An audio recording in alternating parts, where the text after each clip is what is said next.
அவருடைய சிறப்புரையை கண்டித்து ராசாவை கண்டித்து சிறப்புரையாற்றுவார். மதிப்பிற்கும் மரியாதைக்கும் உரிய இந்து சகோதரர்களே, இந்து சொந்தங்களே, அனைவருக்கும் இந்து முன்னணி பேரியக்கத்தின் சார்பாக முதல் வணக்கத்தை தெரிவித்துக் கொண்டு, தொடர்ந்து தமிழகத்தில் நாத்திகம் பேசிக் கொண்டிருக்கும் ஒரு கூட்டம், அவர்கள் பேசும் நாத்திகம் இந்துக்களை மட்டுமே இழிவுபடுத்தும். இதுதான் இன்றைய தமிழகத்தினுடைய சூழ்நிலை. கடந்த 57 ஆண்டு காலமாக இந்த கூட்டம் இதைதான் செய்து வருகிறது.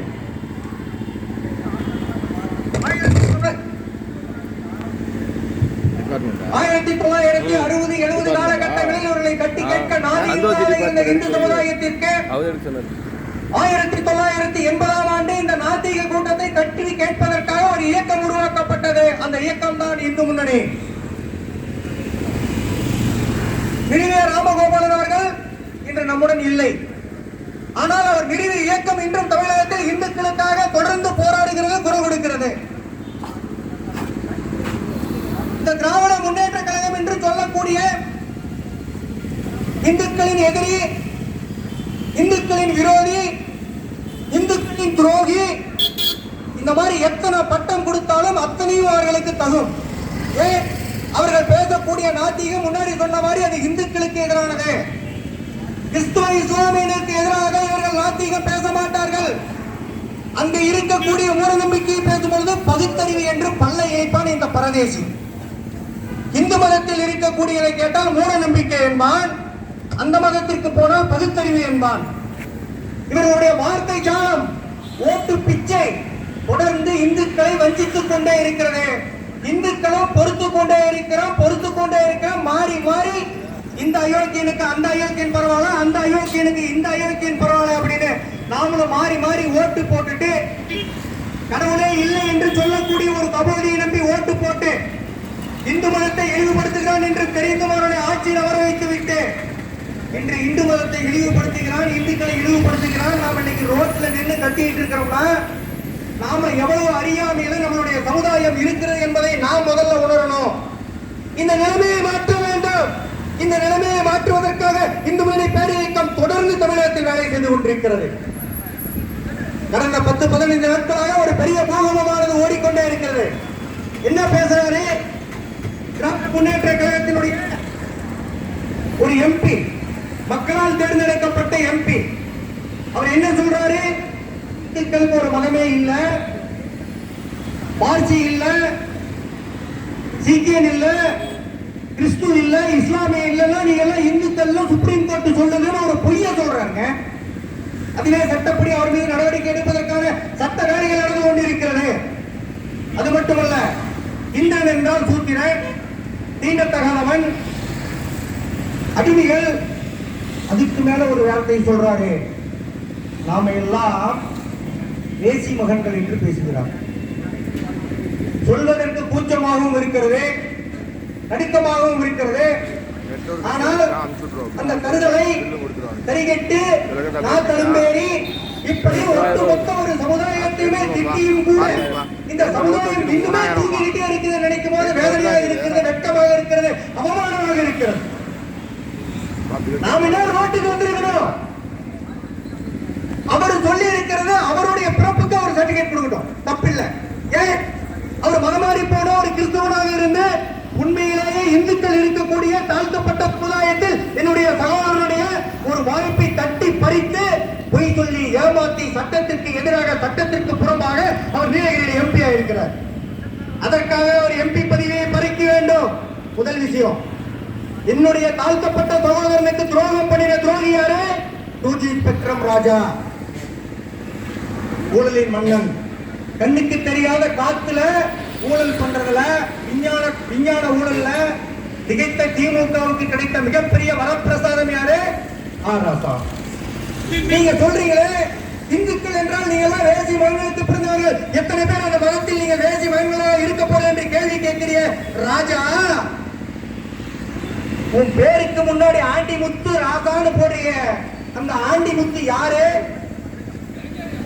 நீ பேசிய தவறுக்காக உன் தாயை இழிவுபடுத்த வேண்டிய சூழ்நிலைக்கு தள்ளிட்டிய. நீயே உன் தாயை ஏற்றுக்கிறியா? நீயே உன் தாயினுடைய தாயை தவறாக பேசுறியே, தாத்தின் கற்பை நீ சந்தேகப்பட்டு பேசுறியே. அப்ப ஆண்டிமுத்து உங்க அம்மாவுக்கு என்ன வேணும்? நீ ஏன் ஆண்டிமுத்து ராசாவுக்கு ஆர் ராசான்னு போடுற? அப்ப நீ உன்னுடைய பிறப்புக்கு சர்டிபிகேட் கொடுத்துட்ட, நீ வேசி மகன் என்று. எனக்கு அதை பத்தி கேள்வி இல்ல. நீ உன்னை பத்தி எவ்வளவு பேசிக்கோ, தரம் தாழ்த்தி பேசிக்கோ, தரம் உயர்த்தி பேசிக்கோ. ஆனா நீ யாரா ஒட்டுமொத்த இந்து சமுதாயத்துக்கு சர்டிபிகேட் கொடுக்கறதுக்கு மூதேவி? நீ யாரா? ஒட்டுமொத்த இந்து சமுதாயத்துக்கு நீ என்ன ஏஜெண்டா? நீ யாரு சர்டிபிகேட் கொடுக்கறதுக்கு? உனக்கு யார் அந்த அதிகாரம் கொடுத்தா? அப்போ உன் பேருக்கு முன்னாடி நீ ஆவுல ஆரம்பிச்சு 247 எழுதி இன்சில போடணுமா இல்லையா? ஆவுல ஆரம்பிச்சு 247 எழுதி போட்டுட்டு அப்ப நீ ராசன் போடு. ஏன் நீ தான் சொல்லிட்ட எங்க அம்மா வேசியா இருந்தா அவளுக்கு தான் நான் பிறந்தேன், மானம் கட்டவளே. இது நீ ஏத்துக்கிறியா இல்லையா? இது யாருக்கு மட்டும்? திமுக இருக்கக்கூடிய இந்த சேர்த்து தான் திட்டேன். எலெக்ஷனுக்கு முன்னாடி 90% இந்துக்கள் இருக்கிறாங்க. 100 கோடி பேர் என்னுடைய திமுகவில் இருக்கிற அத்தனை பேர் இந்துத்தானு இந்த ஸ்டாலின் மால் புடிச்சிட்டு போனாரு, வேலை தூக்கிட்டு போனாரு திருத்தணியில இருந்து. போனாரு இல்லையா? ஓட்டு பிச்சைக்காக. அப்ப உன்னையும் சேர்த்துதான் திட்டான். ஸ்டாலின் இந்துவா இல்லையா? சந்தேகம். ஆனா உங்க பொண்டாட்டி இந்துங்க, நாங்க நம்புறோம். ஏன் தினசரிக்கு அந்த அக்கா ஒரு கோயிலுக்கு போகுது, தினசரிக்கு ஒரு ஹோமம் பண்ணுது. உன்னுடைய மருமக சபரீசன் திருச்செந்தூர்ல போய் 3 மணி நேரம் எந்த பக்தரும் அந்த கோயிலுக்கு உள்ள விடாம பூட்டி வச்சுட்டு சத்ரு சம்ஹார ஹோமம் நடத்துறாங்க. எதிரிகளே உலகத்தில் இருக்கக்கூடாது, மொத்தமான தமிழ்நாட்டை நாங்க தான் ஆட்டை போடணும். அது இல்லாம சிங்கப்பூர், அரேபியா, மலேசியா இருக்கக்கூடிய எல்லா சொத்துக்களையும் நாங்க தான் வாங்கணும், எங்களுக்கு எதிரியே இருக்கக்கூடாதுன்னு அந்த சத்ரு சம்ஹார ஹோமம் பண்றாரு. அப்ப உங்களுக்கு இந்து மதம் இனிக்குது, இந்து கடவுள் தேவைப்படுது. மற்ற சமயத்துல நீங்க போய் கல்யாணத்துல இந்துக்களுடைய அந்த மந்திரத்தை பத்தி கேவலமா இருக்குதுன்னு நீங்களே பேசுறீங்க. ஏன்? ஓட்டு பிச்சைக்காக. அப்ப உன்னையும் சேர்த்து இவ்வளவு சொல்லி ஆயிடுச்சு. அப்ப நீ ஏத்துக்கிறியா? ஸ்டாலின் அவர்களே, உன் குடும்பம் உங்க தாயாருக்கு தான் உங்க அப்பா பெத்தாரு இல்லையா? நீ பதில் சொல்லணுமா இல்லையா? அவனை கட்சியை விட்டு நீக்கி இருக்கணுமா இல்லையா? நுபுர் சர்மாங்கிற ஒரு அம்மா ஒரு பேட்டியில பேசுறாங்க, டிவியில டிபேட் வந்துச்சு. என்ன சொன்னாங்க? உங்க குரான்ல என்ன சொல்லிருக்கோ அந்த அம்மா படிச்சு காட்டினாங்க. உடனே நாடு முழுக்க கொந்தளிக்கப்பட்டது. இந்துக்களுக்கு ஒரு முஸ்லிமுக்கு நுபுர் சர்மா பேசிட்டாரு, எல்லாரும் வருத்தி கட்டிட்டு ஓட்டுக்கு வந்தான்.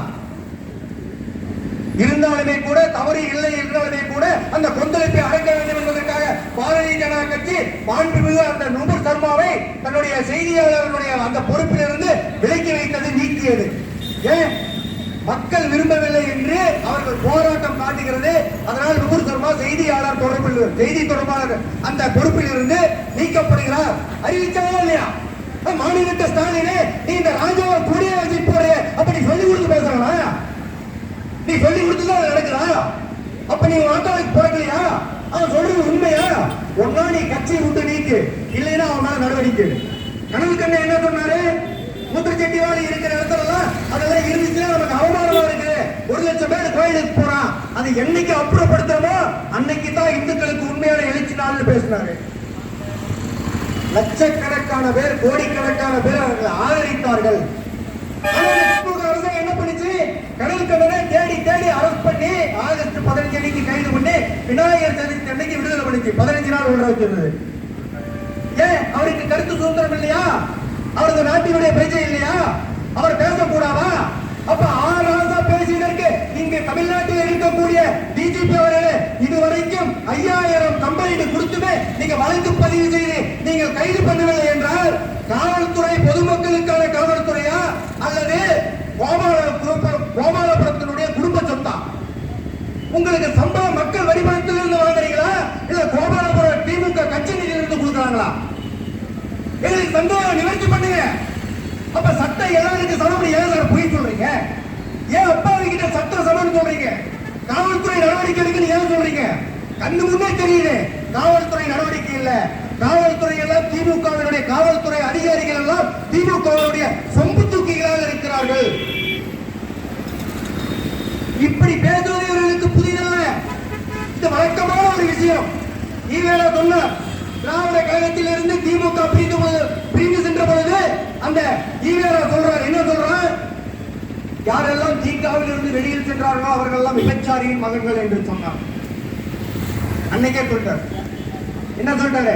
திமுகவில் இருக்கிறவங்களாம் ஒரிஜினல் இல்ல, எல்லாம் டூப்ளிகேட், எல்லாம் கால்நடைகளுடைய அடிமைகள், அவரை விட்டு போன எச்சத்தின் பச்சம் இவர்கள், நக்கி பிழைக்கக்கூடிய நரி கூட்டம் என்று தலைவன். நீ யாருக்கு நேற்றுக்கு பிறந்த நாள் கொண்டாடி உறுதிமொழி எடுத்தியோ அந்த தலைவன் உன்னை காரி காரி துப்பி துப்பி அன்னைக்கே எழுதி வச்சுட்டு போயிட்டான். இது என்ன புதுசா? நீ உனக்கு தான் சர்டிபிகேட் கொடுக்கணும். ஊர்ல இருக்கிறவங்க உன்னை யாராவது சர்டிபிகேட் சொன்னா எங்களுடைய கேள்வி தான். என்னுடைய பிறப்பை பத்தி, என்னுடைய வளர்ப்பை பத்தி, என்னுடைய சமுதாயத்தை பத்தி, என்னுடைய மதத்தை பத்தி இழிவுபடுத்துவதற்கு பேசுவதற்கு ஒரு அங்குலம் கூட, கடிதத்தினை கூட அருகதை இல்லாத அயோக்கியன் ராசா உடனடியாக இவர் பாராளுமன்ற பதவியில் இருந்து நீக்கப்பட வேண்டும். தமிழக அரசு கைது செய்யப்பட வேண்டும், சிறையில் அடைக்க வேண்டும். அடைக்கும் வரை இந்த மணி போராடும் ஓயாது ஓயாது ஓயாது. நீ எத்தனை நாள் காப்பாத்திடுவ? ஒரு ஸ்டேட்ல தான் நீ ஆட்சி பண்ற, ஒரே ஒரு ஸ்டேட்ல தான் ஆட்சி பண்ற. 19 ஸ்டேட்ல பிஜேபி ஆட்சி பண்ணிட்டு இருக்கு. தமிழ்நாட்டில் இருக்கக்கூடியவரை கைது பண்றதுக்கு பக்கத்துல இருந்த மாநிலத்தில் வந்து கைது பண்றதுக்கு அதிகாரம் இருக்கு. இந்திய அரசாங்கம் ஒட்டுமொத்த மாநிலத்துக்கும் சேர்ந்ததுதான் இந்திய அரசாங்கம். ஞாபகம் வச்சுக்கணும். நீங்க ஏதாவது ஒன்றிய அரசு, குன்றிய அரசு அப்படி ஏதாவது பாட்டு பாடிக்கிட்டு நீங்க வந்து இந்த வித்தையெல்லாம் காட்டிக்கிட்டு நீங்க இருக்கிறவங்க நீங்க வந்து அப்படியே பூட்டி பூட்டி வச்சுக்கலாம் முடியாது. சரி, ஸ்டாலின் அண்ணனுக்கு தான் வந்து அந்த அளவுக்கு தெம்பு இல்ல, திராணி இல்ல. இன்னைக்கு வந்து அரசாங்கம் நடக்கிறது கிச்சன் கேபினெட்ல தான் சொல்லிக்கிறாங்க. சபரீசன் தான் நிழல் உலக அந்த என்ன சிஎம் சொல்றாங்க. அக்கா துர்கா ஸ்டாலின் தான் நிழல் உலக சிஎம் சொல்றாங்க. ஏக்கா உன் நாத்தனார் கள்ளப்புருஷன் ராசா இப்படி அயோக்கிய எல்லாத்தையும் சொல்றானே, உங்களுக்கு உருவம் வரைக்கல, உங்களையும் சேர்த்துதான் சொல்றான். இங்க இருக்கக்கூடிய அத்தனை அதிகாரிகளையும் சேர்த்துதான் சொல்றான். எங்களையும் திட்டான், உங்களையும் திட்டான். நாங்களாச்சும் போராடுற மனநிலைமை ரோட்டுக்கு வந்து எங்களுடைய அங்காளப்ப இங்க வந்து நாங்க பேசுறோம். நீங்க ஒண்ணுமே பேசுறீங்க. அப்ப ஆமோதிக்கிறீங்களா? உண்மைதானா? அப்ப திமுகவில் இருக்கிறவங்க ஈரோட சொன்ன உண்மையா? திமுகவில் இருக்கக்கூடிய 1 கோடி இந்துவும் புரிஞ்சுக்கோங்க. ஒன்னா நான் இந்துன்னு சொல்லி எதிர்த்து கேள்வி கேளு, இல்லைன்னா திமுக விட்டு வெளியிடுவா, இல்லைன்னா திமுக இந்துல நீ இந்துன்னு சொல்ல. அவ்வளவுதான். நீ எங்களை அசிங்கப்படுத்தாத இந்து சொல்லு. உணர்வுள்ள இந்துக்களை நீங்க காயப்படுத்துவதற்காக திமுக இருக்கிற யாரும் இந்துன்னு சொல்லாத. இல்லைன்னா ஒரு தலைவரை பார்த்து கேள்வி கேளு, அவனை நீக்க சொல்லு, கைது செய்ய சொல்லு, நடவடிக்கை எடுக்க சொல்லு. அப்போ நீ மானமுள்ள இந்து, நீ உங்க அம்மாவுக்கு தான் பிறந்த ஒத்துக்கிற. இல்லைன்னா ஈரோட சொல்றது உண்மை. எங்க திமுக நல்லவனும் இருக்கான், கெட்டவனும் இருக்கான். எனக்கு நெருங்கிய நண்பர்கள் தான் இருக்கிறாங்க. இப்ப நான் திமுக பார்த்து எப்படி கூப்பிட்டோம்? எப்படி கூப்பிடுறது? திமுக காரனை பார்த்து தேசிய மகளிரின் கூடாரத்தின் புள்ளநெறிகளே வாருங்கள் வாருங்கள் அப்படின்னு சொல்லமா? ஏத்துக்குவீங்களா? தனிப்பட்ட நபருடைய விமர்சனத்தை இந்த உலகம் தாங்குமா? ஏத்துக்க முடியுமா? என்னை ஒருத்த தனியா நேருக்கு நேர் சொல்லி செவனி சொல்லி அப்பி இருக்க மாட்டோமா? ஏன் சார் எம்பின பெரிய குப்தா ஈரோட்ட பேசுறாங்க. யார தமிழன் பிரசன்னா சிஎம்னா பெரிய குப்தா, துப்பாக்கி கொடுத்தா பெரிய ஆழம். மக்களுக்கு சேவை செய்யறோம்னா சொன்னே இல்ல, அதுதானே இப்ப கேட்கிறோம். சிஎம் என்ன பெரிய குப்தா இல்ல, மக்களுக்கு சேவை செய்யறது தானே வந்துருக்கீங்க. நீங்க ஆளுநர் ஆர்.என். ரவியினுடைய முதன்மை செயலாளர் தானே, ஆர்.என். ரவியினுடைய முதன்மை செயலாளர் தானே, அப்படித்தானே சொல்றீங்க. ஆனா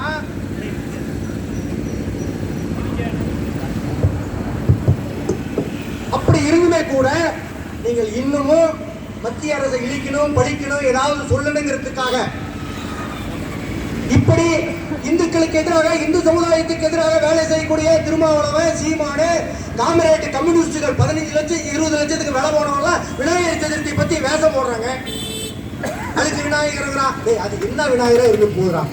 உனக்கு என்ன கவலை? நீ கும்பிடுறியா? நீ சாமி இல்லைன்னு சொல்லிட்டு மூடிட்டு போக வேண்டியதானே. அது இருக்கிறவங்களுடைய பிரச்சனை, அது ஏன் பிரச்சனை? சாமி இருக்கு இல்ல, நம்புற நம்பல, கும்பிடுற கும்பிடல, அது நம்பிக்கை உள்ளவனுடைய குணத்தை பொறுத்தது. உனக்கு நம்பிக்கை இல்ல, நீ என்ன 20 லட்சத்துக்கு பேசுறதுக்கு வர? அப்படி 15 லட்சம் 20 லட்சத்துக்கு 25 லட்சத்துக்கு உன் கட்சி அரவாணம் வச்சு மானம் கட்டவன திமுகவுக்கு கழுவிட்டு இருக்கிற போய் கோபாலபுரத்துல கொத்தடிமையா இருந்து அவன் கக்கூச கழுவுறிய அந்த வேலையை மட்டும் ஒழுங்கா செய்ய. நான் நினைக்கிறேன் இவனுக்கு எல்லாம் சம்பளம் 2 மாசம் பாக்கி இருக்கு. கோபாலபுரத்துல இருந்து 2 மாசம் சம்பளம் பாக்கினா உடனே என்ன பண்ணுவான், துண்டு கொடுக்கறதா ஏதாவது ப்ரோஸ்.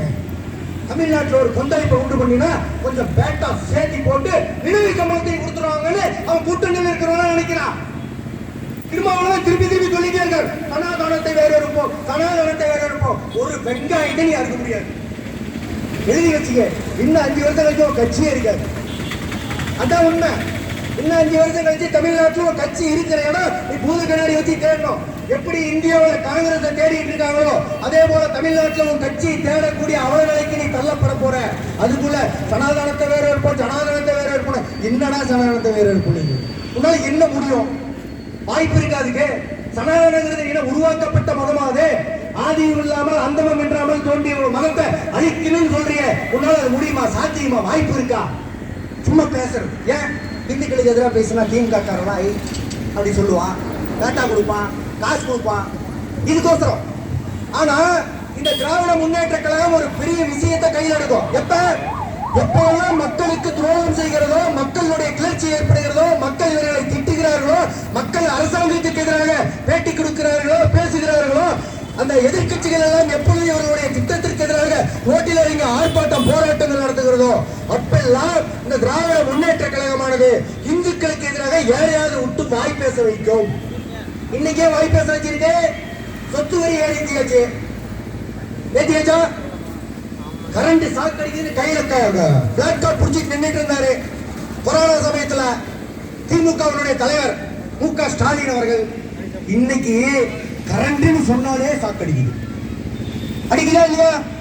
அப்போ உங்களுடைய சொத்து வரி உயர்வுக்கு எதிராக, அந்த மின்கட்டணத்திற்கு உயர்வாக, பால் பாக்கெட்ல வந்து நீங்க 70 கிராம் ஃப்ரீ வித்தீங்களே அதுக்கு எதிராக பால் பொருளோட விலை வச்சுட்டான் சார். 3 ரூபாங்கிறா, 15 ரூபாங்கிறா, 20 ரூபாங்கிறா. நெய் விலை ஏறி போச்சு, தயிர் விலை ஏறி போச்சு, பால் விலை ஏறி போச்சு. கேட்டா 5% ஜிஎஸ்டி போட்டோம், 10 ரூபாய்க்கு 50 காசு ஏற்றிருக்கிறோம், 12 ரூபா 1.5 ரூபாய் சேர்த்து ஏற்றிட்டு இவன் வேஷம் போடுறான். அப்ப மக்கள் எப்பொழுதெல்லாம் திமுக எதிராக போராடுகிறார்களோ அப்பொழுது எல்லாம் இந்துக்களுக்கு எதிராக இழிவாக பேசி ஒரு கிளர்ச்சியை ஏற்படுத்தி அந்த செய்தியை மறைச்சிட்டு இந்த செய்தியை மட்டும் லைவா வச்சுக்கிட்டே இருப்பான். இந்த மீடியா இருக்கு இல்லையா, அவங்க சொல்றதான் கேட்பான். நடுநிலையா பேச மாட்டாங்க, நடுநிலையை எடுத்து சொல்ல மாட்டாங்க. ஒரு சில பத்திரிகைகள் அதுக்கு விதிவிலக்கு. 98% பத்திரிகைகள் கோபாலபுரத்தினுடைய அடிமைகள். அதெல்லாம் நிறைய பேர் நான் கோச்சிட்டு எழுத மாட்டாங்க. அடிமைகள் அவன் சொல்றதையும் கேட்கணும், இல்லைன்னா பத்திரிகை நடத்த முடியாது. மாஃபியா சினிமா முழுக்க திமுகவின் மாஃபியா, ரியல் எஸ்டேட் முழுக்க திமுகவின் மாஃபியா. இந்த தமிழ்நாட்டில் திமுக குடும்பத்தை தவிர, திமுக கட்சிக்காரனை தவிர வேற எவனும் வியாபாரம் பண்ணக்கூடாது, பிழைக்க கூடாது, வாழக்கூடாது, சம்பாதிக்க கூடாதுங்க. இப்படி ஒரு சூழ்நிலை இருக்கும்போது மக்கள் பரவாயில்ல பேச ஆரம்பிக்கிறாங்க. 1000 ரூபாய் கொடுக்குறேன்னு சொன்னியாடா சண்டாளா, எப்படா கொடுப்ப கேட்கறாங்களா இல்லையா? மாசத்துக்கு ஒரு தடவை இபி எடுக்கிறேன்னு சொன்னீங்க, மாசத்துக்கு ஒரு தடவை எடுக்கல, 2 மாசத்துக்கு ஒரு தடவை எடுத்து 1000 ரூபாய் கட்டிக்கிறேன் சண்டால, அதையே சேர்த்து விட்டான். நீ கொடுக்கலான்னு பரவாயில்லடா, இருக்கிறதுனாச்சும் கொடுக்காமடா, கேட்க மாட்டேங்கிறான். சார் மாசம் 1500 ரூபாய் ஓய்வூதியம் தரேன்னு சொன்னாருங்க சார். ஓய்வூதியம் வாங்கிட்டு இருக்கிறவங்க பிடிக்கிட்டான் சார். 2 சீட்டு வச்சிருந்தா ஓய்வூதியம் கிடையாது, 5 பவுன் நகை தள்ளுபடி ஆயிருந்தா ஓய்வூதியம் கிடையாது. உங்களுக்கு அந்த பென்ஷன், ஓல்ட் ஏஜ் பென்ஷன், முதியோர் பணம் கிடையாது. பேங்க்ல கடன் வாங்கியிருந்தீங்கன்னா 2 லட்சத்துக்கு மேல உங்களுக்கு பென்ஷன் கிடையாது. 5 பவுன் நகை வச்சிருந்தீங்கன்னா பென்ஷன் கிடையாது. 2 சிலிண்டர் வச்சிருந்தா பென்ஷன் கிடையாது. 1500 ரூபாய் கொடுக்குறேன்ட்டு 1000 ரூபாய் வாங்கிட்டு இருந்தோம், வீட்லயும் வாயிலையும் மண்ணை போட்டான்னு கேட்கறேன். இப்ப இதெல்லாம் மக்கள் கேட்கறாங்க, சமாளிக்க முடியல. சமாளிக்கிறதுக்கு திட்டம் இல்ல.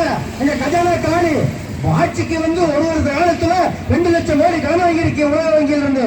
இந்த மக்களை திசை திருப்பதற்காக இந்த தேசிய மகன் ஆண்டிமுத்து ராஜா என்ன சொல்றான்?